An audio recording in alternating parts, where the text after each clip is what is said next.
The point of having an aquarium is to keep fish, right? Well, keeping fish is a commitment, and you're responsible for taking care of the inhabitants in your tank. It's important to note that different species require different amounts and difficulties of care. Reading up on the animals you plan to keep is essential, and it'll result in the best behavior and color. The first step when caring for any aquatic inhabitants is ensuring that your tank is capable of providing the needs of that species. A lot of the time, people don't research the animal they plan to keep, and that can result in the animal living in poor conditions. For example, a cute little tang might grow up to be a foot long, meaning that it would require hundreds of gallons of water to swim in. Or say someone buys a fish that has special feeding requirements, and it dies because the buyer didn't provide the proper food. If the buyer either researched the fish and gave it the proper food, or decided not to buy it at all, the fish would still be alive. On the topic of planning and researching, you should know the three main sources of where aquarium animals come from. Some are wild caught, some are maricultured, which is when they are raised in ocean pens, and some are aquacultured, which is when they are raised in tanks. Once you find an inhabitant that you can take care of, you should ideally quarantine it so any illnesses or pests that the animal might be harboring can be spotted and taken care of. Although for certain reasons, most people skip this step, and that's a risk that they're willing to take. We want to take this moment to tell you that it doesn't matter who or where you purchase your livestock from, you should absolutely quarantine. You must have your own quarantine practice in place, otherwise you're putting your entire aquarium at risk. It only takes one infected fish to infect everything.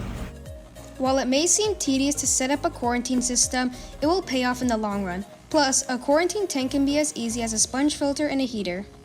If you choose not to quarantine, you have no one to blame but yourself. Anyway, whether you quarantine or not, you also have to acclimate the animals so it can get used to your water parameters. Most of the time, aquarium fish, corals, plants, and inverts are bagged. This allows you to temperature acclimate the animal by floating the bag in your water. After you do this, you can chemically acclimate it to your water conditions by dripping your tank water slowly into the bag. Finally, you can introduce the inhabitant into your tank while keeping the animal's stress to a minimum. While caring for the animal, you have to feed it. For fish, food includes wafers, pellets, freeze-dried food, flake food, and frozen food. Different species will prefer different styles of fish food, so make sure to provide it with the proper kind. You should also look at the levels of crude protein in the food, and whether the food is meant for herbivores, carnivores, or omnivores. Certain inverts, such as shrimp, corals, anemones, and clams, should also be fed. Research the diet they require to ensure you are properly feeding the inhabitant. If it isn't eating, it could be because you aren't providing it with the right food. Finally, fish die, whether it's disease or simply old age. This is why it's important to monitor the health of your fish to prevent or treat any future diseases.